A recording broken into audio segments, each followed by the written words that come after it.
experience Week 8 waiver wire rankings, injuries, snap counts, all that good stuff. Tim Andercust may be joining us a little bit later on to recap some of what he saw from the weekend. But, as it stands right now, I'm going to run through the waiver wire, get you set for what you need to do heading into Week 8, because, frankly, there's not much to do it on the waiver wire. We do have 6 teams on bye.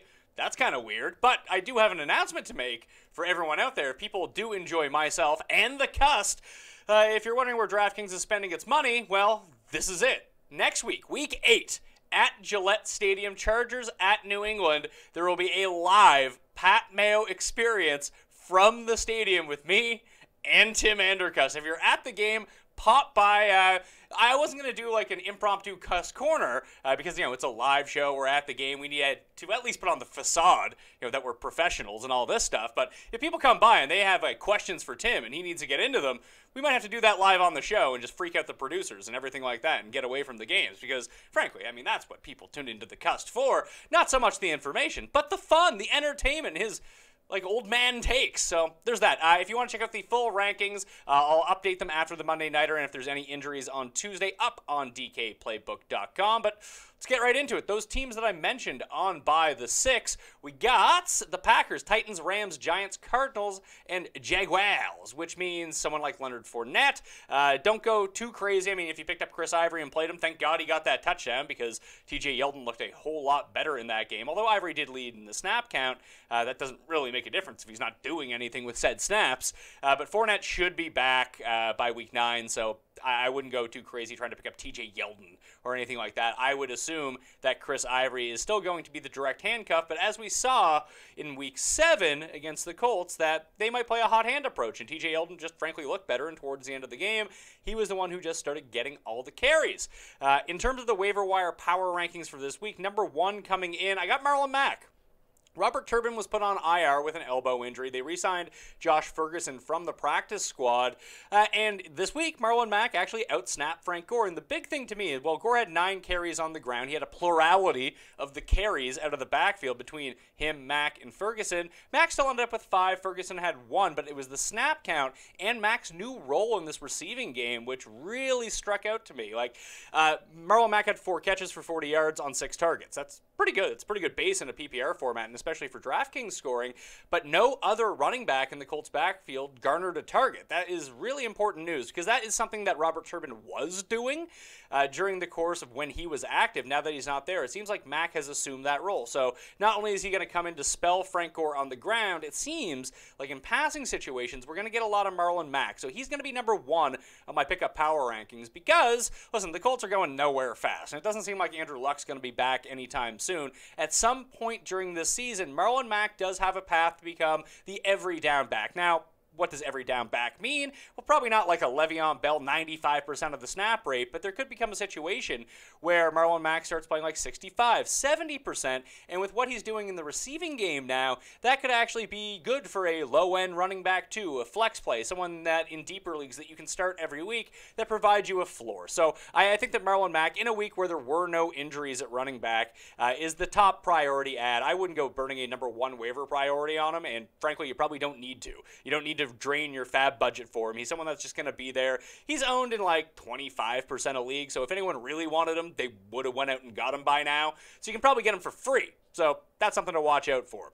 Next on the list, a pair of Raiders running backs. We have Jalen Rocket Richard and DeAndre Washington at 2 and 3. Marshawn Lynch is suspended for Week 8 at Buffalo. That's a West Coast team traveling east to play them tricky Bills, undefeated at home, on what is an extended bye week coming off the big win Thursday night against Kansas City. In my mind, listen, if you look at the snaps, they played almost identical. It was 26 for Richard, 25 for Washington in the Thursday nighter. They had the same number of carries and the same number of targets out of the backfield. So this can really go either way. If you have a personal preference, then by all means, move Washington ahead of Richard and Richard back, or don't even bother yourself with the situation, because this isn't going to matter come Week 9, because Lynch will be back and these two guys will be basically useless again. And the fact that we don't even know who the actual handcuff is somewhat problematic in this situation for stashing them on your bench going forward. Maybe we'll get an answer in this game. I would think, in my mind, that DeAndre Washington Washington does most of the work on the ground, and maybe he gets the goal line work where Richard will come in and play passing downs, and he's just the more explosive player. Like, if you're thinking of like a 75-yard touchdown, I would guess that it's Rocket Richard, the one with his blazing speed, going to do that. And this is a game where already they're 3-point underdogs at Buffalo. Whether you agree with that line or not, Vegas has set it at that spot, meaning that means the Raiders are probably going to have to pass a lot. And if that's the case, I would expect to see Richard on the field a little bit more. I don't think that any of them are elite plays. None of them are must plays entering Week 8. But there's a lot of teams right now dealing with 6 buys, whether it's injuries at running back. You might need a plug-and-play, and if that's the case, then I would go Richard over Washington. Both are probably fringy flex plays anyway, so if you do need the help, you can go out and get either one. The best way to do is probably stack your waiver priority, put in a bid for one, put in a bid for the other, try to drop the same guy, and if one of them falls to you, glorious. Again, I would go with Richard because in this situation where we're dealing with a lot of unknowns, I'd just shoot for the upside, and I think that Richard has that. Next on the list, we have Wendell Smallwood, then Dion Lewis, Darren McFadden, Matt Forte, and CJ Prosite. Smallwood, we're going to find out more in the Monday night game what his health status is. He's missed the last 2 games with the knee injury. Blunt's looked okay. I still think that there is a path for him to garner over 50% of the snaps in the Eagles' backfield, and where they're scoring so many goddamn points that is a valuable situation to at least try to target. Whether Smallwood turns out to be anything, who knows? But it is a sort of a Marlon Mack type situation where Kenyon Barner's playing a bunch of snaps for the Eagles right now and doing nothing with them, and Smallwood's just going to come back, if healthy, and take all of those snaps. We're not going to see any Corey Clement in the lineup anymore if Smallwood is actually healthy, so then it's Blunt, and then it's Smallwood, and the last time we saw Smallwood on the field, Blunt got a bunch of opportunities from the 1-yard line, couldn't get in. They bring in Smallwood, he scores the touchdown, so he is the upside back that I would take in the Philly backfield right now, just to stash on my bench and see how it goes. I really do like Wendell Smallwood, but again, it's not someone I'm going to be like, oh man, I mean, he's playing on Monday night, so maybe we will learn more information, but he's not a smash play in Week 8 by any means. Dion Lewis, it's going to be tough to figure it out in the Patriots backfield simply because Rex Burkhead is back now, but the one thing that we've seen with Lewis consistently, he's basically taken Mike Gillislee's role, where we expected if the Patriots got up in games that it would be Mike Gillislee all the time, every time, near the goal line, whatever.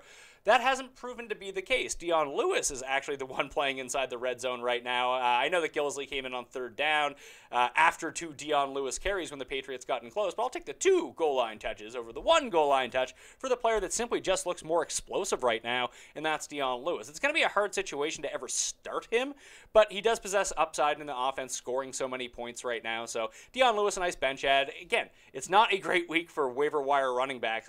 No one's a priority ad, so it's just sort of depth work that if you want to switch some guys out, you can look at the rankings and be like, oh, that guy's way lower. Here's what my team construct looks like. Do I need this guy to play for me somewhat in the future? Then maybe take a shot on Dion Lewis. The McFadden thing, the injunction, the NFL tried to expedite Ezekiel Elliott's injunction to try to get it up for Week 8, but that's not going to happen. The courts have said they're pushing it back to October 30th, meaning that Ezekiel Elliott is fine to play against Washington Week 8. After that, who knows? Again, Darren McFadden didn't do anything on the weekend. I still think that they're saving him for the eventual or potential eventual need to replace Ezekiel Elliott. I would go McFadden over Alfred Morris. I'm wrong in a lot of these circumstances. However, I will be continuing to stash Darren McFadden and where the suspension has played itself out so long now that if Zeke doesn't get suspended till Week 9, you may actually get Darren McFadden potentially for Week 1 of the fantasy playoffs, which was sort of a negative towards his value to begin with when we were talking about Ezekiel Elliott getting suspended and spending all your fab bucks on him. It was like, well, Morris is going to be back for weeks 14, 15, and 16, so there's no real big deal unless you need the immediate help. Now, you could almost use Darren McFadden, slot him in as a running back too, and carry his momentum over into the playoffs for yourself. Then you have to figure out what to do once Ezekiel Elliott comes back. But it's good to know that if he does hit, you're going to have him somewhat for the fantasy playoffs when you need him the most.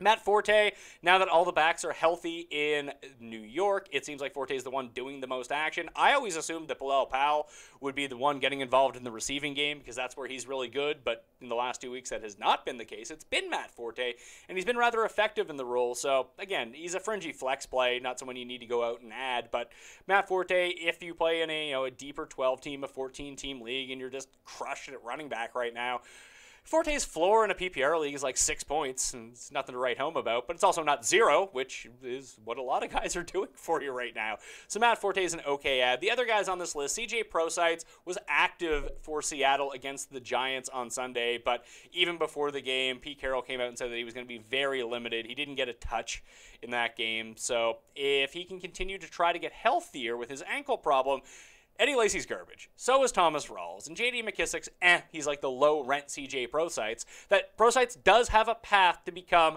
the back that plays the most snaps for the Seahawks. And if they can get that going, and Russell Wilson can have an actual outlet, or they can establish some semblance of a running game, then Prosciutto is going to have value. Again, he's free right now. You don't need to spend a waiver priority on him. Just wait till waivers pass, or put in a $0 bid. You'll probably get him. I do like him as a stash, especially in PPR leagues. It could be a fool's errand. We might never get a healthy CJ Prosciutto all season, but it is a situation where there is a path to him being the starter, so that is something I'd look at. Andre Ellington was inactive for the Cardinals in London last week against the Rams. Adrian Peterson, they tried to pass to him. As it turns out, Adrian Peterson may not have been as good as people thought. Hope you sold him high when you had the chance after his breakout week 1. Now Carson Palmer's out. That offense is going to be even worse. And if we're talking about game flow situations, they did use Kerwin Williams a lot in terms of the passing game. Once Ellington is back from his quad injury, that becomes his role again. And I can see the Cardinals being down in a lot of these games. So even with Drew Stanton under center, those are very easy passes for him to complete. And Drew Stanton, unless he's like crazily celebrating on the sidelines, those short passes are where he's going to come in. So Ellington, if they're down in games, will retain his PPR brilliance, at least so far in the season, but he's going to be very game flow dependent, as will Adrian Peterson. The other guys here, we get into some handcuffs. Ivory, Donta Foreman, James Conner, Austin Eckler, who actually outscored Melvin Gordon yesterday. It was all basically on one drive when he ended up catching the touchdown. But those are sort of the handcuff rankings. Someone pointed out to me, it's like, oh, Pat, you missed the best handcuff, Tevin Coleman. It's like, you missed Tevin Coleman. Tevin Coleman's owned like 100% of leagues. You're not going to pick up Tevin Coleman off the waiver wire. But yeah, if Devonta Freeman gets hurt, Tevin Coleman's great. That's not something you can really use to your advantage unless you have him. So let's talk about the guys that actually can work to your advantage if they're out there right now. I don't actually think that you need to have the starter in a situation to go pick up a handcuff. You just need to target situations. Situations that could prove to be very fruitful should the starter go down. So with Lamar Miller and Donta Foreman, if Miller goes down, then Foreman's going to be playing like 80% of the snaps. That's huge. James Conner, if Le'Veon Bell goes down, I expect 95% of the snaps. Watson will come in and spell him from time to time, probably 70%. In that offense, we just know it leads to fantasy success. Ivory, maybe I'll have to bump him down a little bit now that I'm talking about it out loud, because we did see that when he came in and Yeldon came in, they kind of divvied it up a little bit. I actually thought that Corey Grant would get more run in that game, but he didn't. It was TJ Yeldon who was active for the first time in ages. But again, it's going to be Fournette all day, all time, whenever he's healthy. When it's out, it's going to be somewhat of a split. So I'll bump down Chris Ivory behind probably Austin Eckler and slot him in at number 14. But that's where I'm looking at right now on the waiver wire. Some other interesting running back notes. Wayne Gallman actually led the Giants in backfield snaps on Sunday against the Seahawks, and then it was Orleans Darkwa, then it was Shane Vereen. Paul Perkins sat again with his rib injury. Paul Perkins will eventually be back, and now there'll be 4 running backs who are all useless on the Giants. Just don't deal with the headache. If you need a spot start from one of the guys, it looks like Gallman, then Darkwa. Pick your poison. It seems like any given week it could be one of those guys, but none of them are any good. Let's face it. Like, if you're running those guys through your lineup probably sucks. So Gallman for me, and that's about it. Like, Darkwa, if you want to drop him, feel free to. If you want to hold on to him because you love the Giants so much, go nuts. It's just not a situation where I see a path to any one guy really being good for the rest of the season. Gallman would be my only bet, and it's a long shot bet at best in that scenario where they're just like, screw it. You know, let's see what Gallman's got. Let's give him 20 carries a game, and maybe we can be all right doing that. So that would be why Wayne Gallman is higher on this list. And basically that's it. When we think about snap counts, one interesting thing that came out of the Saints and Packers game on Sunday with Brett Hundley starting under center, we didn't really know what to make of the Packers offense. Obviously, everyone was healthy, so that was good news for his prospects. The offensive line was somewhat beat up, but with his mobility, he kind of curbed that a little bit. We saw that on the rushing touchdown, but everyone was very quick to say, Brett Hundley sucks. He's not going to do anything. He's going to just drag down this entire offense. And then I'm here sitting behind this microphone saying, you know what? Let's give Brett Hundley a chance. Maybe he can be perfectly mediocre, and where we're not going to get, our upside Devontae Adams or our upside Jordy Nelson, Johnson, they can still sustain their floors because they're talented players. Turns out I was wrong, at least after a week. Maybe Hundley gets better as this goes along, but the big news was in this backfield. The Packers are going to try to be a running team for as long as they can stay in games. Now, once they get down by 11, Brett Hundley's going to have to pass every time, and he's frankly not very good at that. But as long as they're close and within a touchdown, they're going to run the ball, and it seems like Mike McCarthy has picked Aaron Jones, not Ty Montgomery, to be the running back to burden the load on the ground, run between the tackles. And when they start getting up in games, which ever happens, you might see more Ty Montgomery on the field for his pass protection, his pass catching ability, or if they get way down. But in yesterday's game, it wasn't even close. 44 snaps for Aaron Jones on the ground and just 7 for Ty Montgomery. That is a definitive split, meaning that Aaron Jones, that if there is a Packers running back that you want to play, he is going to be that guy. So Aaron Jones, watch out, Ty Montgomery owners. It was looking real good for 3 weeks, and now he's basically unplayable until we see something different. Maybe this flips back the other way. I don't know.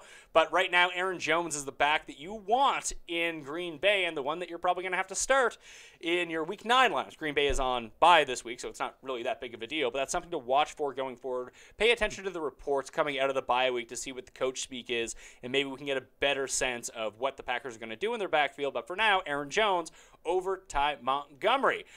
And that's basically it from the running back front. Let's switch to wide receivers.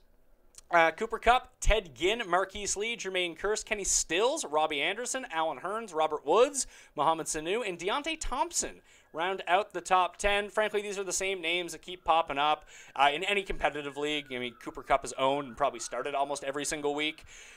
He ended up catching the greasy time touchdown towards the end of the London game. That was nice. I started Robert Woods in a lot of places, and he didn't disappoint. He went 5 for 57 or something like that. And that was his worst performance in some time. And if that's going to be your wide receiver 4 and low end number 3 in a 14-team league floor, that's not bad.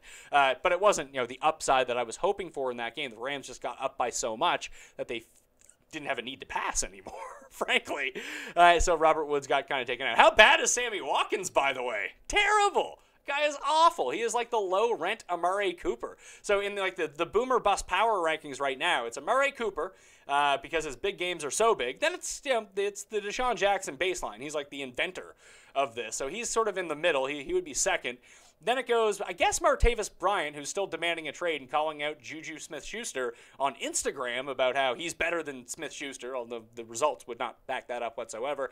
He might get traded. He might get deactivated. I wouldn't be playing Martavis Bryant anytime soon. I'd actually play Juju over him. Juju has 3 touchdowns this year. And then below them, the homeless man's version of all of this is Sammy Watkins. If Sammy Watkins has one explosive game, like he did against the 49ers a few weeks back, trade his ass. Honestly, just get rid of him for value, whatever you can get. Even if he has a big game and you're selling high, and selling high is 65 cents on the dollar, do it. He's a headache that you don't want to have on your team right now because you might think you want to play him some weeks. You don't want to do that.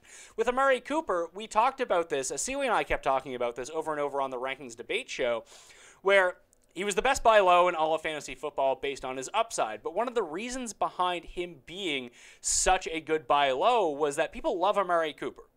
You even see it all throughout Twitter, all throughout articles. Look at the talent on Amari Cooper. And I'm not here to deny the talent. He's a very good player. He has substantial upside, substantial potential, but he's a boomer bust guy. Even if he finishes the season as a top 20 receiver from this point out, it's probably all going to come in 3 games. So you have to figure out what you actually want from him. If you bought him low on 50 cents on the dollar, which was widely available, because people were asking me on Twitter whether they should drop Amari Cooper or not. You don't drop guys with name value like that because if they ever have a good game, they have substantial trade value. Now, 11 catches, over 200 yards, touchdowns everywhere. Amari Cooper's unstoppable. Just do me a favor.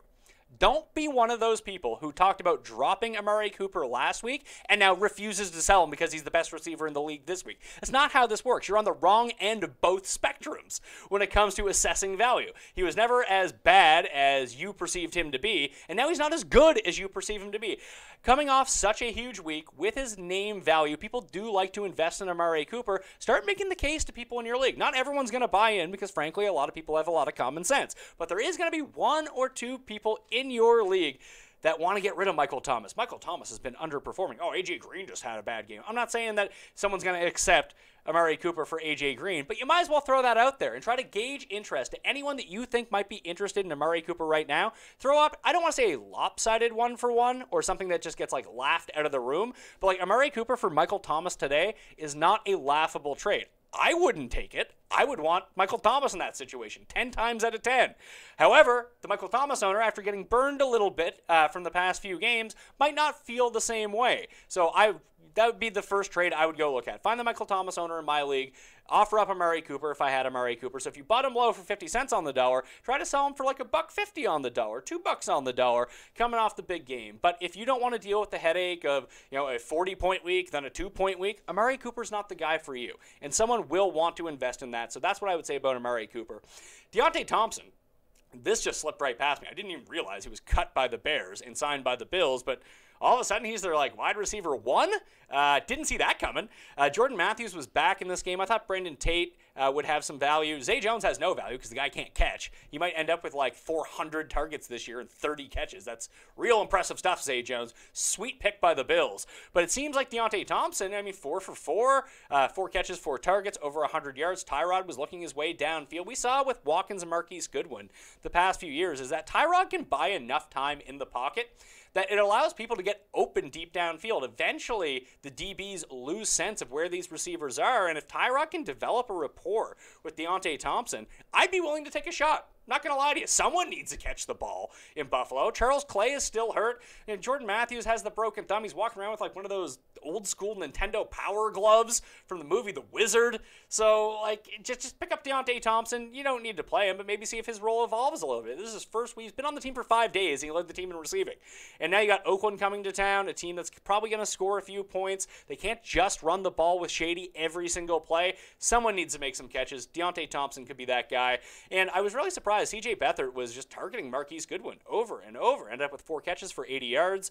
Everyone really thought that George Kittle was going to be the guy. Didn't turn out to be the case. Whenever you have mediocre talent on bad teams and they evolve into the chalk, it's one of the reasons why I ended up getting off of Robert Woods so much when it came to Sunday, because he was going to become the most popular receiver on Draftkings. Anytime that you see a situation where it's a non-elite player or a wildly underpriced player, if it's a player that everyone's just going off a hunch, the Cardinals give up a bunch of points to wide receiver 2s. Therefore, Robert Woods is going to have a really good week, and he's cheap.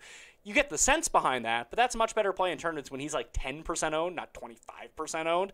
And sort of the same thing with George Kittle. George Kittle was in a good spot. People talked up the narrative about him and C.J. Beathard being college roommates at Iowa, and then all of a sudden it didn't come to fruition. It's not a shocker. You shouldn't be stunned by this outcome. I still like Kittle moving forward. He's a talented guy, but he's not going to be the most reliable player week to week to week. And in that offense, it seems like he wants to target Goodwin. Goodwin's still their top play guy.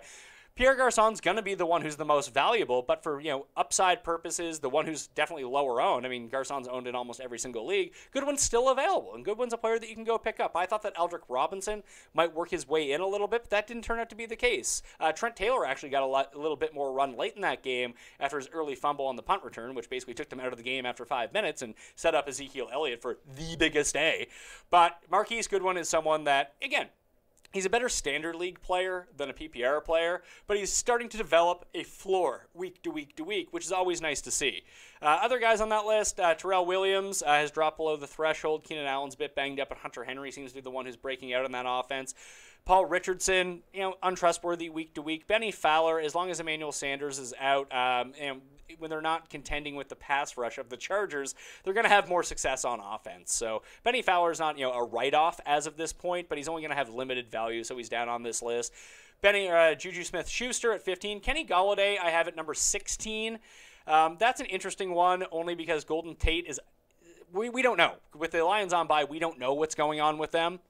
But they're playing the Steelers this week on Sunday night. It's a bad matchup for all receivers. But Golladay, assuming he's back from his hamstring problem coming off the bye and Golden Tate sits, would theoretically be the guy playing 2 wide receiver sets with Marvin Jones, and would be an interesting flyer. It still could be TJ Jones if Golladay can't go or he's still limited, but frankly, against the Steelers, you don't really want to play anyone besides Marvin Jones. Maybe Daniel Fells, who turned out to be like the red zone magnet for Matt Stafford every time they get down there. So those would be like the only 2 guys that I would really consider. Someone's already asked me, why is Golladay so low on this list? And that's really the case. Like, by the time that he's healthy and they have a good matchup, Golden Tate's probably back. Decent stash for deeper leagues, but I think all the preseason hype about Kenny Golladay may have been a bit much. So you don't really need to own him at this point if you don't want to. It's not an essential ad. The last guy I'll talk about is with Chris Conley out for the season. Albert Wilson was dealing with a knee injury, but was active in the Thursday nighter. But it was Demarcus Robinson who played over 95% of the snaps on offense for the Chiefs. And that was way more than Tyreek Hill, who only played 66%. He was more utilized in special packages in plays sort of designed for him. But if Demarcus Robinson is going to be the one who's on the field, and that's not necessarily a guarantee. Maybe Albert Wilson gets a bit healthier and he's the one who's back out there all the time. But Robinson parlayed that into a pretty good game. 5 catches on 7 targets. And in this offense where he's sort of the forgotten man, like he's drawing single coverage, he's drawing the worst DBs, Alex Smith is throwing the ball downfield. I think he's kind of sneaky. So that's something to pay attention to. Demarcus Robinson for deeper formats is someone I kind of like and someone to watch on DK this week, depending on if you play the primetime slate. I believe the Chiefs are Monday night. Yeah, Monday night against Denver. Maybe it's not a very good matchup, to tell you the truth, but if they have to commit resources to stopping Kareem Hunt, to stopping Travis Kelce, to stopping Tyreek Hill, if Demarcus Robinson can fall sort of in that wedge, he can be a very cheap option if you're looking to fill out your primetime roster. So I'd watch out for that. The only other ones, Matt Moore, now that he's back under center, Jay Cutler's going to miss 2 to 3 weeks with a extended sig break, something to do with his chest. I don't know what it is. But Kenny Stills all of a sudden has value with Matt Moore again. He caught 2 touchdowns on the weekend. Wouldn't expect that. Devontae Parker will eventually return. Not sure when. You would think this week, but I would have thought that last week, and that wasn't the case. So I'd pick up Stills. You can use him as a wide receiver 3 in this format with Matt Moore under center. I actually think that Matt Moore can keep this job if he plays somewhat competently. Jarvis Landry is going to get his massive market share, but Kenny Stills, we saw him last year catch all those touchdowns as the deep threat. He's now proven to be sort of a red zone resource for Matt Moore, so you really have to like that going forward. And the final situation is the Ravens triage unit at receiver right now. Macklin didn't play with a shoulder. He'll probably be back. And then you have Mike Wallace. He came into the game with a back injury, then suffered a concussion. So who knows when he's going to be back. Brashad Perriman's already dealing with a concussion. He didn't play in this game.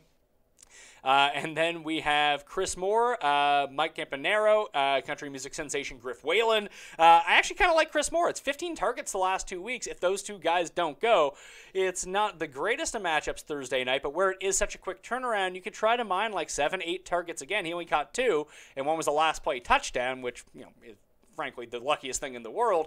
But if you're talking about volume and you're trying to mine some deep value, Chris Moore is someone that you can look to potentially fill out those rosters. Again, on a primetime slate, if you're playing in the Monday, Thursday night, Chris Moore, it's a riskier play because Macklin and Wallace could end up going, and then Chris Moore doesn't really have a whole lot of value whatsoever.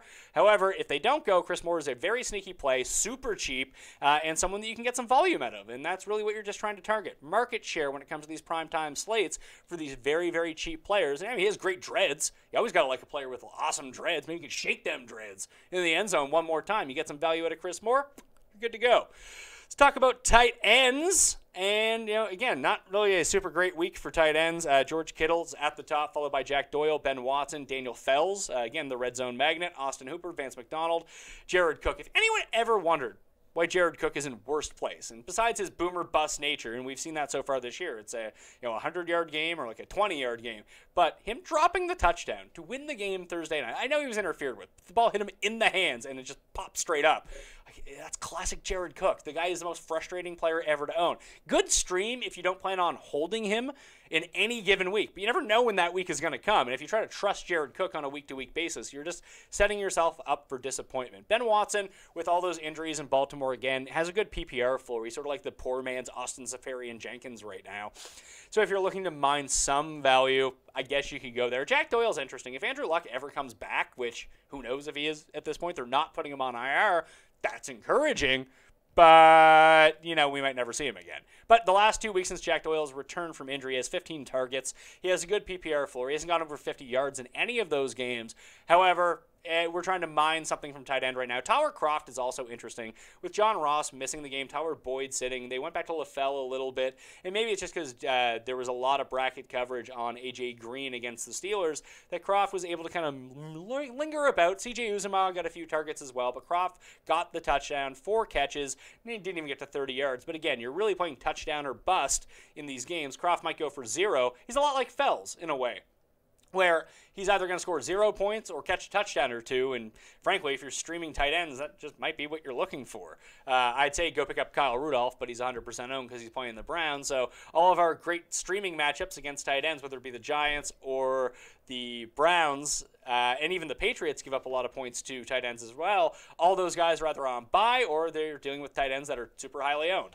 Delaney Walker was going to sit with a calf injury against the Browns, ended up playing, and then took a shot at the end of the game. Hurt his ankle, was spotted on crutches at the end of the game. Jonnu Smith would be the replacement in that situation. But the Titans are on bye week 8, so by the time it actually matters, when you have to make this move, Delaney Walker could be okay. I'm not sure. We have to get a deeper report on that, and since they're on bye week, we probably won't know till next Tuesday, which really throws a wrench into the situation. If Jonnu Smith passes through waivers, which he most certainly will after your waiver wire period, if you do have the bench room and you do have Delaney Walker and are looking for someone to potentially replace him, you can go pick him up for free, see what happens. You can drop him next week if that's the case. You don't even need to if you don't want to, but it's just a situation for deeper leagues to kind of look at a little bit. Ryan Griffin's back. You know, if you're into that kind of thing. Tight end, not the deepest position. Like I said, real crappy week on the waiver wire. Streaming quarterbacks, we do have some quarterback news. Jay Cutler out 2 to 3 weeks with the chest injury. Carson Palmer has a fractured arm. He's going to miss 2 months. So Drew Stanton is now starting for the Arizona Cardinals. Downgrade everyone on that team. As bad as Carson Palmer has looked at times, and as good as he's looked at times, Drew Stanton ain't no good. We've seen that in the past. And then Deshaun Kaiser came back, only to be benched again. But this time, Hollywood Hogan was inactive. Cody Kessler came in the game. So I guess even to compare this with tight ends a little bit, the one receiving option on the Browns that really benefited from Cody Kessler playing was David Njoku. Now, they're traveling to London this week, playing the Vikings. I don't want to start anyone probably besides Duke Johnson on the Browns just because he piles up so many receptions and has a good PPR base. But I would think that Kessler starts again because what would be the point of playing Kaiser? He's been benched twice now. You can't play that guy again. You've already shattered his confidence and put him into the game where if you don't perform, you're going to get benched. Like, what's the point of doing that? Kessler's at least competent. Crowell actually has decent games with Kessler, but that's a tough defense to go against. Mining for the future, I think that for the Browns skill position players, Kessler is their best option, but we'll see what Hugh Jackson does. I mean, there's a reason he has 1 win as a head coach for the Browns. They're not very good. This team's not very good. So I wouldn't spend too much time thinking about what the Browns are going to be up to. For streaming quarterback purposes, I like Tyrod the best. I like him the best last week. He came through for us against Tampa at home. This week he gets Oakland at home. It's a bad defense. Tyrod rushed for over 50 yards in that game. He's proving to, he's running the ball like 6 to 10 times a game. It's pretty good. Might as well get Tyrod Taylor. Jack him up again. He's still below the 60% threshold in terms of ownership. He's a streamer. Case Keenum in London against Cleveland. We've seen these games be blowouts. So why not go with the man that can do all this stuff? And, against the Browns defense, I know they look pretty good against the Titans this week in that trap line of 5.5, but against the Vikings, Case Keenum could be all right here. Stefan Diggs could be back, or they might just say, screw it. Let's let him get his groin healthy. We need him for our playoff run, making Adam Thielen and Kyle Rudolph 2 excellent plays in that offense. I would expect Jerick McKinnon to get back on the go. The Browns are actually pretty good against running the ball, which is what Latavius Murray did really well this week. Jerick still outsnapped Latavius Murray in that game. He had 35 snaps to Latavius Murray's 27. So Jerick is not a write-off by any means. In fact, he might be a decent buy low in this spot if people are panicking. I would take Jerick McKinnon on my team. Third on the list, Josh McCown just keeps lighting it up. Now he gets Atlanta at home. I'm in. Andy Dalton against Indianapolis. Indianapolis has been terrible. The Bengals are 10-point favorites in this game. Gotta like Andy Dalton a little bit. Not a lot, just a little bit. And on Thursday night, Matt Moore gets Baltimore. Baltimore's defense is still pretty good. I wouldn't love this start, but again, with 6 teams on bye and some injuries, a very thin week at quarterback. If you can get Tyrod, you can get Keenum, you can get McCown. I'd roll with those guys. defenses to close this out, and last week I talked about the new strategy that I'm using at streaming defenses and picking defenses on DraftKings, using the adjusted sack rate in terms of DVOA, looking at the top 10 or top 8 in terms of adjusted sack rate for defensive lines, the best at getting to the quarterbacks, and then looking at adjusted sack rate against for offensive lines, looking at the bottom 8 and bottom 10, and seeing which teams are playing each other. Last week, it could not have worked out more perfectly. The 4 teams that lined up in that situation: Jacksonville, the Rams, the Chargers, and the Bears. The worst scoring DraftKings defense of that bunch was the Rams at $2,600, and they scored 17 DraftKings points. Everyone else all scored above 20. The Bears scored above 30. The Chargers were excellent. So that's a situation that you want to look at. Unfortunately, this week, the updates happen on Wednesday for these DVOA numbers. So I'm still working just off what happened after week 6. I'll have a full update once we do the DraftKings show on Wednesday, and then again on Friday of what teams line up the best for this when it comes to a DraftKings perspective in terms of waiver wire. It's tougher to project this out. That's why I'm doing it right now. Pittsburgh is one of those teams. In week 8, Denver is one of those teams. They're more than likely not available in your league. But you know who is one of these teams with a top 8 defensive line at getting to the quarterback, facing a bottom 8 team in terms of offensive line? Cincinnati Bengals. You might have to hold your nose and do it, but that's what we did with the Bears last week against Cam Newton, and it worked out. Not saying this is a guaranteed lock. Nothing in football is, but with the way that this has been trending right now the last 3 weeks, it's really paid dividends the last 3 weeks. Cincinnati is my number 2 pickup off the waiver wire, because for whatever reason the Eagles are like 40% owned, which I don't understand, and they get they get San Francisco this week. So Philly's the number 1 defense, because they're a defense you should be playing every week. Then the actual streamers week to week, Cincinnati is number 2 against Indianapolis. New Orleans at home against the Bears. The Chargers at New England. New England's offensive line has not been very good, and that pass rush has been sizzling for the Chargers right now. You can get to Brady, and when you can get to Brady, you can force him into mistakes. I know it's scary, but I won't say trust the Chargers, but I think they're going to be a very contrarian and defense. If anyone owned them last week, they're probably going to drop them after the waiver period because they don't want teams playing at New England. I'd be okay with that. And then Miami against Baltimore, short week. Flacco reeks. He's throwing picks. He's getting sacked all across the pond. So I would, again, you don't want to trust the Dolphins in this circumstance, but against the Ravens on a short week, one of these defenses generally goes off. You could even use the Ravens defense if you really wanted to, but I prefer the Dolphins going against Flacco in this situation. And that's it for the waiver wire. Now, from the line, let's bring in Tim Andercust. Tim Andercust. That is not my name. No, I heard it was your name. You heard lies then. All right, well, I've already done the waiver wire, so thanks for nothing for being here. Yeah. So now we can get into the real stuff here. Let's start out with the power poll of the week. I actually wrote down some this week, and then I forgot Kansas City, and then I had to go back and put them in. But everyone out... What? Shows what you know. Yeah, I guess so. Anyone out there in the comment section, we ran this last week, and there is a prize coming. There might be multiple prizes coming. So what you do is, for the Monday show, list your top 5 teams after week 7. It's probably going to change after week 6. So right now, your power poll, leave your DraftKings name in the comment section along with it, and you'll be entered in the prize. If you did it last week, now you have 2 entries. If you did it last week and then on one of the other shows, you'll have 3 entries. It'll be perfect. You're going to want to be in the mix for this one, so we'll get right into it. Actually, Tim, are you excited? I already announced to everyone that we're going to be at Gillette Stadium this Sunday. I told people to come by and heckle you live on the set. It's going to be very exciting. Yeah. I'm hyped. Are you going to wear your Jumbo Jets hat to Gillette Stadium? I am not going to do that. Why not? Well, if the Jets were actually playing at Foxborough on Sunday, I would. No, see, what you should do is wear your Jets hat and start getting surly with Patriots fans. I can do that without wearing my Jets hat. I suppose that's true. You can wear your big Jets windbreaker, or wear your Brett Favre or Mark Sanchez jersey. Yeah, or Chad Pennington, or Vinny Testaverde. Or Tim Tebow. Yeah, I don't have a Tim Tebow jersey. I'll just be happy to be on site and wish Patriots players well and the stadium well. And I said that we weren't going to do a Cuss Corner unless someone physically came up to the set and requested that you answer one of their questions. And by the way, if somebody's in Foxborough and see me, I will be happy. Or in Boston, I'll be happy to answer a question. And again, if you run into Tim in Boston, I recommend run the other way because you don't want to get Andercust. Yeah, no, I'll be happy to take a recommendation. And the only thing I'll ask in return is the directions to the closest Chili's. Okay, we're not going to Chili's. Oh.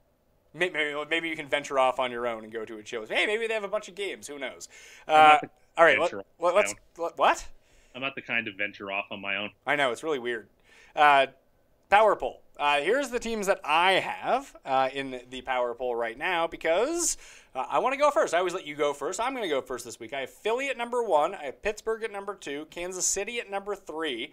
Houston at number 4. And Seattle at number 5. And the teams just missing the list, New England, the Rams, the Skins, the Vikings, and the Chargers, who, frankly, are pretty good.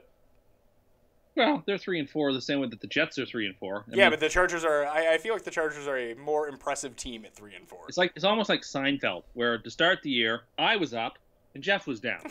Now Jeff is up and I'm down, even though we have the same record. No, I don't have the Chargers there, but I think that's a reasonable list. What's yours? So we agree on the first 3: Philadelphia, Pittsburgh, Kansas City. Then at 4, I have New England. 5, the Rams, with the Vikings, Bills, Redskins, and Saints just missing. No Texans. No. They're still only 3-3.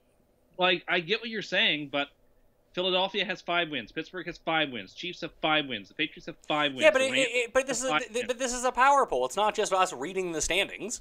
I ask myself, if this team played that team, who do I think would win on a neutral site? I think the way I've got it lined up, I would pick, Philly to beat anybody, Pittsburgh to beat anyone but Philly, KC to beat anyone but Pittsburgh or Philly. Like, that's the way I'm thinking about it. I know. I think the Texans are just a big wild card with Deshaun. They've been so good offensively with Deshaun Watson.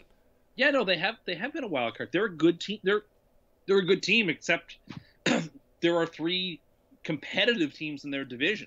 Same with New England. New England's found themselves in a super soft AFC. But for just the most random way, they're in the hardest division in the AFC for a change. And so that's why teams like Houston or New England have some challenges, despite how good they are. Whereas Pittsburgh, for example, has got no challenge. They're gonna cruise. All right. So can we recap your free what you mentioned on Thursday's show when you gave up on the Raiders, gave up on them, then they beat Kansas City, gave up on the Cowboys, and then they just absolutely annihilate the 49ers. And then you go all in on the Titans, and they need overtime to beat the Browns. So what you're saying is that you should be nervous about the Eagles tonight? Yes, is what I would be saying. Also, how can you have the Titans go into the AFC title game still and not even have them like your top 10 of power rankings? Because at the moment, these teams I just think are better. To be honest with you, the performance I saw Tennessee put on at Cleveland yesterday was far from stellar. And I just picked Tennessee because I don't want to have to switch my pick. I don't want to be accused of being a flip-flopper. Well, you've already been a flip-flopper. You've already given up on all your teams, except for Tennessee. And there's just no one in. I haven't given up on Minnesota either. But the thing is, I don't trust anyone in the AFC that much. Although Pittsburgh the last few weeks has shown that perhaps they deserve a little bit of respect, but because their loss to the Bears is starting not to look the worst. And, even though Jacksonville's a fraud team who deserves no respect from anybody, that was just a lot of crazy things conspired against Pittsburgh that week. So the losses stacked them up don't look as bad as I thought they looked even a week ago. Well, Jacksonville, for the second time this season, had 10 sacks in a game. Sacksonville, Tim. They're either going to blow you out or lose. Well, this is it. If the Jags ever get up by 14 points, you can just dust the game off. They can't win a close game, but they will win every rout or every game that isn't close. So they're a very weird team. I can't figure them out. Well, it seems like any time they go up against a team with either a turnover-prone quarterback or like a really bad offensive line, they just crush. It seems like that, and I'm trying to see who they have the good fortune of playing next week. The Jags are on bye, yeah. So they're going to beat bye. They're favored -8 over the bye. Bad offensive line with the bye. And then they host the Bengals. I kind of like the Bengals in that spot. That could be a tricky one. The Bengals are 10-point favorites this week, and I really like them a lot to cover that 10 against Indy. It's one of those situations. The Bengals have a top 8 pass rush, and the Colts have a bottom 5 offensive line. Like, Brissett's just not going to have time to do anything. I don't think I disagree with you, but I think that game was probably about a 10-point game. It's a tough one to handicap. I think they should start A.J. McCarron, personally. It's funny. We saw all the quarterbacks go down yesterday, and during that Bengals game, Dalton took a shot and he was down. And, like he toughed it out and got up. It's like, and of all the guys, like fan bases that you would like, just stay down. It was like when all the Miami fans saw Cutler get hurt, they're like, hey, just stay down. Let's bring in Matt Moore. This could go a lot better for us, and it did. I feel like Bengals fans were feeling that about Andy Dalton. Just stay down, Andy. He's just too tough. He's too gritty. He is too gritty. I don't know. Matt Moore is darn good. Well, I mean, you tried to reverse curse Matt Moore by conceding the game the moment he came in, and you were right. You did concede. The Jets ended up losing. Second week in a row against a divisional opponent, we were up by 2 touchdowns and lost the game, which underscores the poor coaching and that why Todd Bowles needs to be relieved of his job. Are you really going to fire Todd Bowles? Like projected to come in the year, they're supposed to be the worst team in football. They're clearly not. Now they're 3-4. It's a tough sell, even if he's doing a really poor job and they're winning in spite of him. It's a really tough sell to anyone who's like not really paying attention to this stuff. Be like, oh yeah, we're going to fire Todd Bowles because he was supposed to be 0-16. We're supposed to be 5-2 right now. You get up by 2 touchdowns in a game, you're supposed to win. That's 2 games in a row. He and his coaching staff have been unable to secure a lead that they're up by 2 scores. People need to go. I wasn't supposed to have to care about this year, but now that I do, I'm just saying people have to pay the penalty for incompetence, and it should be him. So do you think? But on the bright side, at least the Dolphins and Bills are every bit as good as the Patriots in the AFC East, and it's going to be a dogfight to the end. I don't know. I don't know if they are or not. Like, I can't. Well, let's talk about the Sunday night game for a second. I can't tell if the Patriots' defense is improving or, like, Atlanta sucks or that had to do with fog. Like, I really couldn't tell. Well, I think it's all of those things. Now, that seems like a cheap answer. Like, it's a combination of everything? Yeah, I mean, listen, the Dolphins shut out the Falcons the second half of their game. So it's not like the offense is not designed particularly great for the Falcons. So, like, they're clearly struggling when it comes to offensive conceptions. The Patriots defense has played well the last couple of weeks. I mean, they only gave up 14 to Tampa. They gave up really 24 to the Jets, even though only 17 got to count. And then they only gave up 7 to the Falcons, and that 7 was in garbage time. So obviously the defense has adjusted. It also happens to be the case that the Falcons are just not that great right now. They're playing bad football. 3-0 against the NFC, 0-3 against the AFC East. So the Falcons cannot wait to get through the Jets next week when they lose and go 0-4 against the AFC East, and then get back to playing NFC teams who they never lose to. And the fog. I mean, I loved that visual last night. Okay, that's what I wanted to ask you. It was. I don't know if I'd want to watch an entire game like that. And big props to the NBC crew because working in production for some time, being able to call like an audible like that on the fly, losing like. I don't know, there's one shot in football that every game has that people have been, like TV crews have been using in football for the past 35 years to show a football game, and then that wasn't available yesterday, and they were able to pivot off of it pretty quickly. I like that like Madden type view. It'd be nice if they cut to it more often and showed some more plays like it. I still prefer the wide view, though. You get to see more of the field, but it was cool to see what the quarterbacks were seeing. I wish it was more directly overhead of the quarterback because it was slightly ajar. It was like we were talking about last week with the baseball playoffs, like when they show a pitcher, the camera's not directly behind the pitcher, so the angle you're seeing it at isn't really a direct angle. So it's hard. It's hard to tell some of the sort of the minutia of, oh, was that really outside? Was that really high? Like the angle kind of screws with your depth perception. Because there was one pass last night where Matt Ryan was like fiddling around, steps up and throws this like little dinky pass right over the middle. Like there's no one standing there besides this giant goon. And then all of a sudden Devontae Freeman just appears from behind him to catch the ball. That was pretty awesome to see. And just kind of seeing the real-time effects of the pass rush getting into your face, what the quarterback is seeing. But again, you didn't really get to see anything happen downfield. You didn't get to see who was getting open. You didn't get to see what the secondary was up to, where the linebackers were adjusting to. So I think it's something they can cut to, and maybe they will now that they've done it.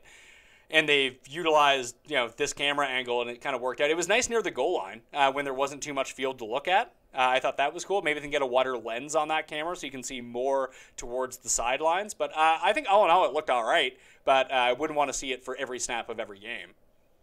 I think what they should be required to do is any NFL game, like after week 11, where it's 2 teams that can't make the playoffs, give us the option of having one of those games per year filmed like that, one per week filmed like that.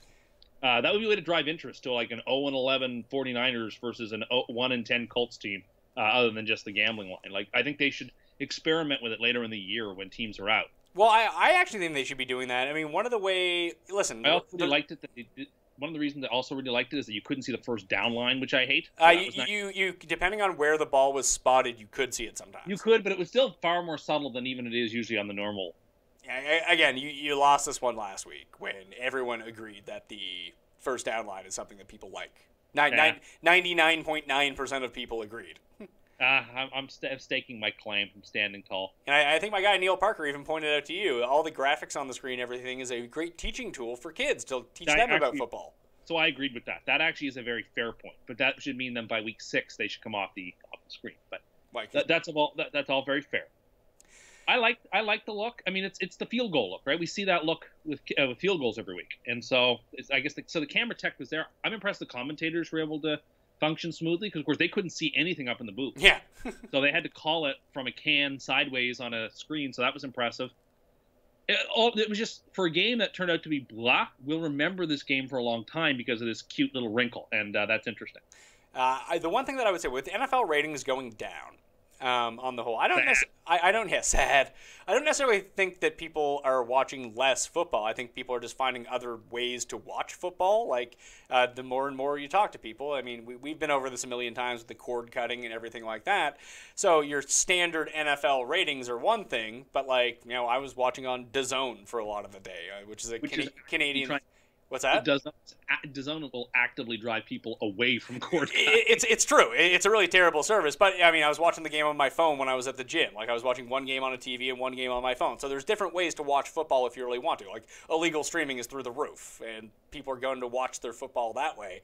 And I think that is, in part, one of the real... Like, people can point to, people are taking a knee for the anthem, so no one's watching football anymore. No. I think that's a very minor detail to what's actually going on in media. So if we're going to have this fragmented way of watching football anyway, that people aren't just gravitating towards the actual TV feed, I think that there is different opportunities for multiple streams of different camera angles. Like if you want to watch the game that way, you should probably have the option to watch the game that way. And I think every game should be like that. Or maybe you say like pick certain games throughout the course of the season that maybe you can have 3 different camera angles that you can watch the game on. Maybe you get 3 different feeds of commentary.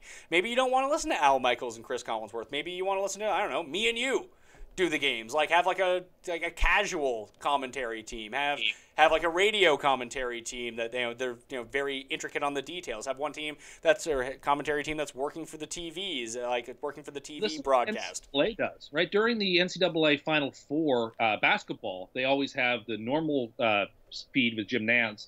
Then they have like a Villanova team doing the game on TNT and a North Carolina team doing the game on TBS or on True TV or something. Yeah, I think that is a sustainable, with the way that people consume media, especially online. I know it's a bit pricier to do it this way, but if you could sell subscriptions to it, I think it would be profitable. No, I mean, listen, we live in a world where millennials prefer to watch a movie on their phone rather than go see them in person. I mean, no one prefers to watch a movie on their phone over watching it in a theater. People just find it far more convenient to watch it on their phone. Well, see, but I don't know that millennials can usually tell the difference between what's convenient and what they Well, prefer. You're a millennial. Can you tell the difference? I can, but that's because because you're special, like a millennial. I'm a special... You're a snowflake, is what you are. No, that's not my point. Don't turn it around like that. Why? That's exactly what you just said. I'm just saying... You're out here trying to play scissors, paper, rock, and people think you're an insane person? I can... Scissors, paper, rock is a great name for the game. No, it's not. No one thinks that. It's in reverse order of the best, right? Paper is the best choice every time. Then it's rock, and then scissors. Paper, that's the definitive on like a weak power rank, on like a power ranking of like weak things. Paper comes in between like the Ukraine and you in terms of softness. Now you go paper first every time because people's natural reaction is to want to go rock to start. They want to go with the strong thing they think. So you go paper, boom, got it, win, free money. Free money. Paper is free money. Yeah, paper is free money. Paper is paper. All right. Anything else that you really want to talk about? Do you want to relive the Jets experience? Because I feel like you've been through enough. It's like every week now. I'm just being put like through one of those old-timey clothes dryers where they wring you out. We get up by 2 touchdowns. Things are great. Then this time, the refs don't screw us. Jay Cutler screws us. He had to take an extended cig break? He did. That was agonizing. I knew Matt Moore's half decent, and Jay Cutler is worse than half decent. So the Jets did what they did again. They kept making boneheaded mistakes offensively. McCown threw a gut-wrenching pick again. He's done it 2 weeks in a row. Just a lot of incompetence going on. I mean, he did throw 3 touchdowns and ran for 1. So it's not like he was terrible. Yeah, no, but when the game was on the line, he threw it away. And I'd like to see what Petty or Christian have now. I've seen enough of McCown. McCown's by far the best quarterback on this roster. Yeah, but I don't know how we can win again. Really? So you just went from 10 wins to I don't think we're going to win. You've already said they're going to beat the Falcons this week. The referees put us in such a tailspin. Oh, yeah. It's all the refs' fault. I do think we have a decent chance against the Falcons because they're 0-3 against the AFC East and the game's in New York. I mean, we're going to be getting a lot of points. And has anyone in the NFC South beaten anyone in the AFC East yet? That is a good question. Yes, New Orleans crushed the Dolphins in London. That's right. And the Panthers haven't won a game. The Panthers beat the Bills at home. The Patriots dropped the ball. That's right. And the Falcons are 0-3, and the Bucs are 0-2 now. Yeah, the Buccaneers have lost to the Bills and that's right because the Dolphins Bucs game got rained out. We play that in week 11. Yeah, so they lost against the Patriots, lost against the Bills. Yeah, the AFC East just kicking the ass in the NFC. Is the NFC South just like super overrated? Yes, and the AFC East is super underrated. I think the AFC East can contend to be the best division in the NFL this year. The best division in the NFL right now is the AFC West. I don't think so. I think Denver's trash. I think the Chargers still have a million problems. Listen, I think the Chargers... The Raiders are fraudulent, and the Chiefs are good, but they have some issues too. I think top to bottom, that's your best division. Like I'm taking the Raiders over the Jets. I mean, when they played each other, the Raiders killed the Jets. But I would take, but the Chargers and Jets, I don't know. I think that's a close game. I don't know. You're fair enough. You could make the case the AFC West is better. Then the AFC East is second best, which again is a weird position for the AFC East to be in. Yeah, well, it's usually the Patriots and nobody. Yeah, and this year the Patriots are tied in the loss column almost halfway through the year with the Bills and the Dolphins. So it's going to be a race. Without looking at the differentials in the standings, unless you're looking at it like directly right now, don't. I'm not. 2 teams with the best point differentials in the NFL. Do you know who they are? One would probably be the Texans. No, the Texans are plus 30 on the year, so they're like 7th or 8th. Los Angeles?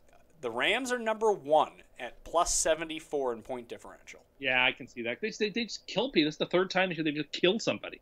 Yeah, I was on that one. That was a good one for me. I wonder who else. Kansas City? No, Kansas City is plus 46. Oh, wait. I know who it is. You know who it is. Let's move on. Saxonville, plus 73. God. Well, it makes sense. I mean, when they win, they win all their games by route, yeah. It's just funny that they're leading that division now. Well, yeah, it's not leading that division. They're tied, and Tennessee would be leading because Tennessee beat them. Yeah, but Tennessee's cussed. Don't worry about Tennessee. Yeah, well, it's the NFL in 2017. Everybody's bad. I will say I felt terrible about poor Carson Palmer getting hurt because I was watching the game, and I was saying to somebody, one of the major bets that I made with you, the only one I felt I couldn't lose was Carson Palmer's passing yardage, and it wasn't 3 minutes later, and the poor guy broke his arm for the year. So, as someone pointed out on Twitter, there's only one bet you're still in the running for that we made preseason. And that's still very close right now. And I said Des Bryant would score more fantasy points than Mike Evans. And Evans is currently winning, but it's close. Listen, I still think I'm going to win the Julius Thomas. Okay. You're not. But Julius Thomas, you watched the game yesterday. I saw him, Matt Moore threw to him, actually. He made a very nice catch. He looks like he's about 40 pounds overweight. He does look heavy, but I think Matt Moore likes him. I think Austin Hooper's garbage. And we saw it last night. They didn't care about him. Okay. So Austin Hooper's garbage because they didn't care about him because he didn't do anything against the Patriots. Yet Julius Thomas does nothing every week, but he's good.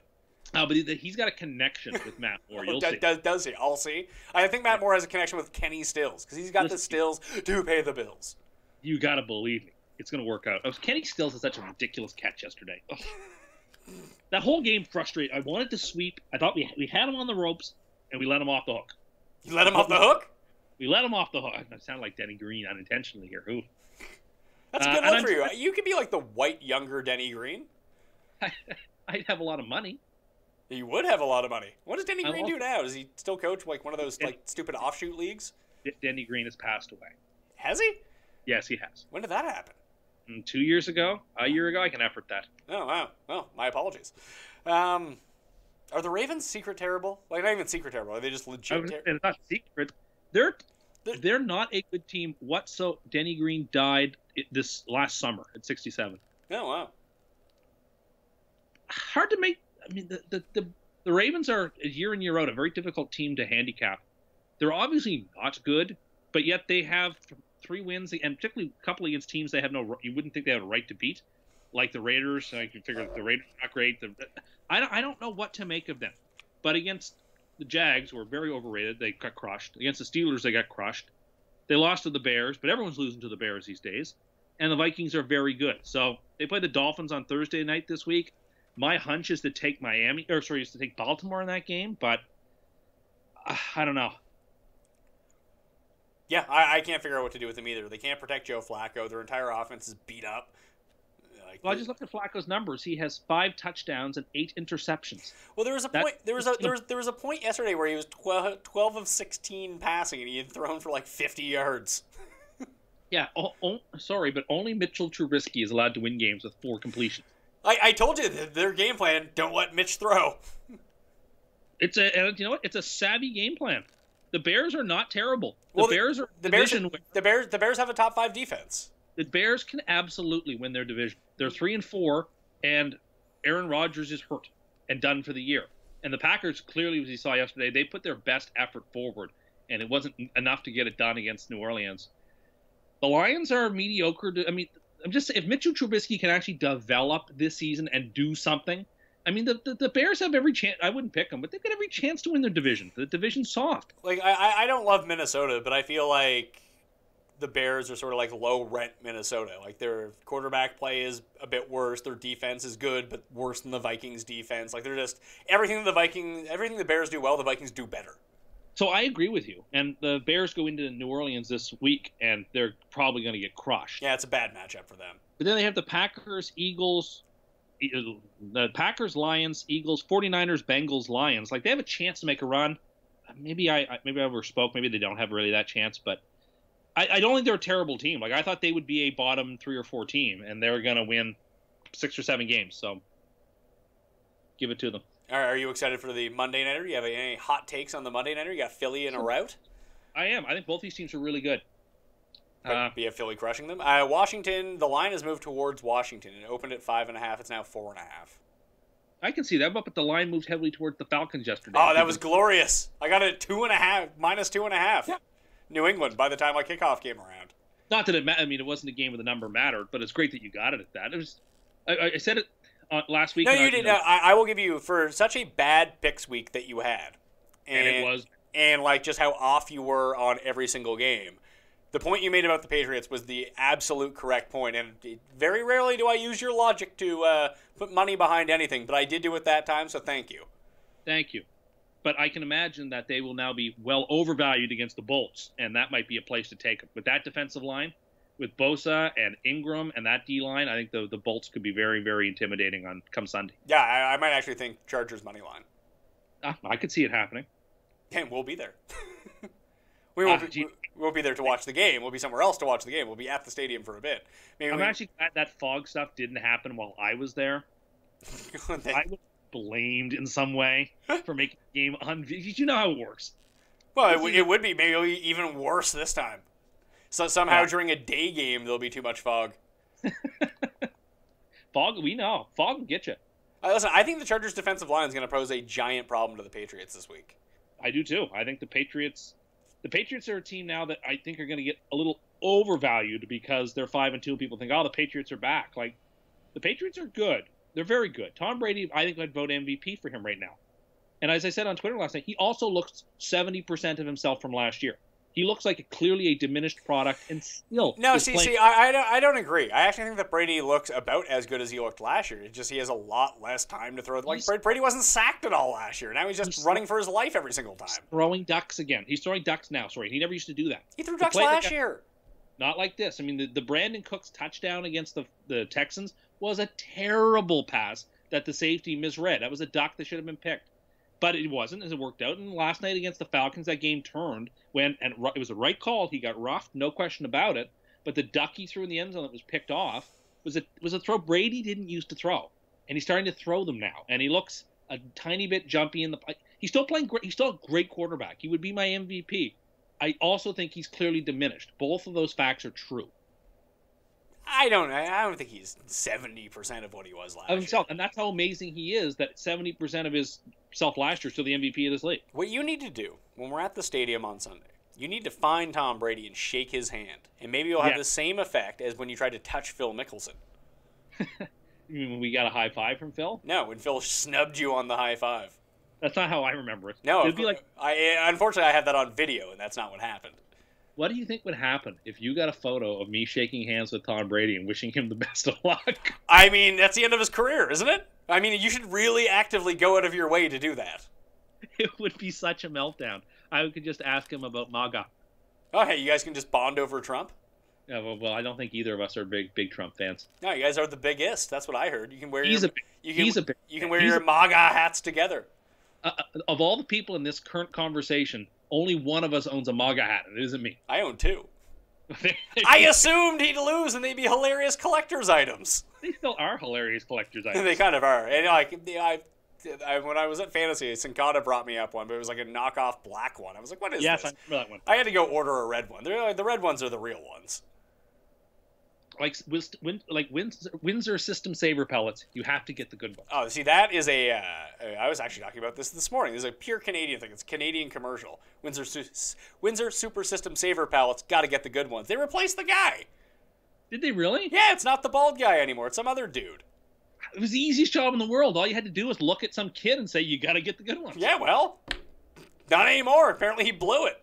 Probably the most effective advertising campaign of my life. Yeah, but we've been over this like 8 times. I don't know what they do. When you have to soften your water, I'm still not quite sure what that means. Well, for those of us who aren't in the urbane elite and live outside of, the city limits of Toronto or Montreal, you have harder water. I grew up where you grew up. This wasn't a problem for me. No, it wasn't a problem for me either.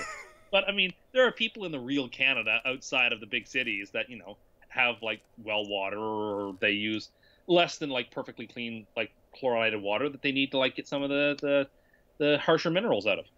That just sounds like a very poor quality of life. I wouldn't hard water. Ugh. Have some hard water and some hard bread. Oh, some hard bread. You can talk me into some hard bread as long as I have some tea for dipping. But I don't know about this hard water situation. Sounds like a bit much. It sounds like a bit much. Any final thoughts? I gotta say, I am so hyped up for this coming week. Yeah, you won't be when the Patriots end up winning by like 50, and then people blame you. I will. I'm used to people blaming me for everything. So yeah, but you're not used to random people coming up to the booth while you're live streaming on the internet and talking smack to you. I assume it'll be much like when Homer and Mindy were at that conference. And people just walk by the International Conference of Nuclear Physicists, Pastry Chefs, and like jazz musicians. People just kept walking up and saying, "You're destroying the planet. Get bent." So that's gonna be like you. You're gonna tell everyone to get bent. Oh, I'll have like I do on Twitter. I'll have very clever comebacks that will impugn the character of whomever is yelling at me. Yes, if there's one thing we know about you, it's how clever you are with your comebacks. Yeah. You only have 8 followers. Who cares what you think? That's your comeback. Hey, listen, I'm close to 4,000. I'm getting there. You're a celebrity, and we're gonna find out the extent of your celebrity Sunday. No one's gonna come up to the booth and talk to us. No one. It's gonna be real sad.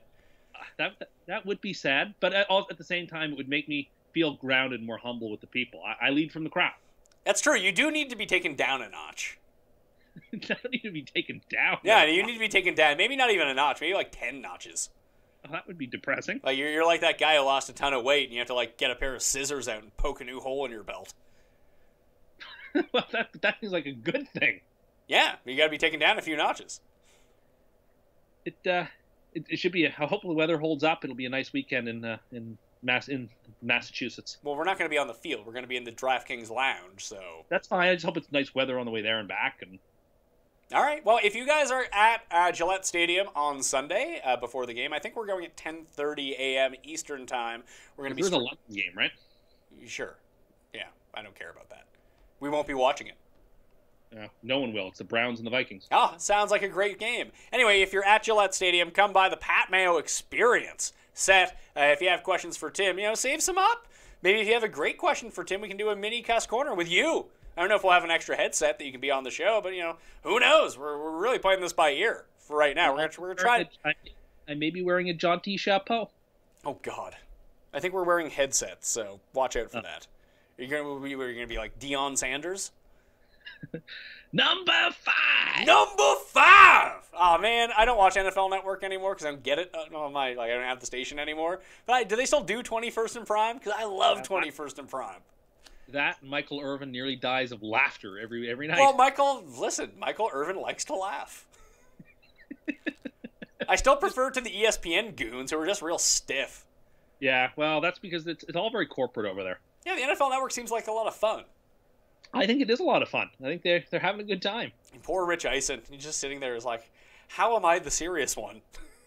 Yeah, well, Rich Eisen is laughing all the way to the bank. He is, and he's laughing because his Notre Dame Fighting Irish got a big win over my poor USC Trojans. And your Notre Dame Fighting Irish, this is what happens, and this is all your long Andercust con by picking USC to win the national championship, isn't it? Oh, I take no responsibility. Well, you should, because you ruined their season. You ruined poor Sam Darnold's career.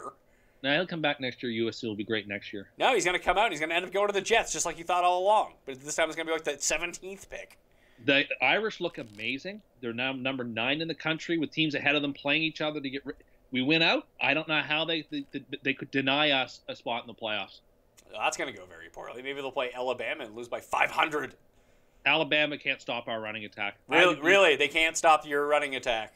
Now, I would be delighted to see Alabama, who's playing the softest schedule in the world this year, go up against Josh Adams and our front. I think we'd beat them down. Remember, I'm not intimidated by Alabama. Do you remember the last time you talked this much smack against Alabama? I believe it was the national championship game. Yeah. How did that turn out for you? Yeah, well, that won't happen again. Was that the Manti Te'o game? Well, Manti Te'o was in it. Yeah, well, he couldn't tackle anyone because he was just trying to hug his invisible girlfriend. Didn't want anyone to get in the way. I know you want to make jokes about that, but a girl died. Oh, yes. she certainly did.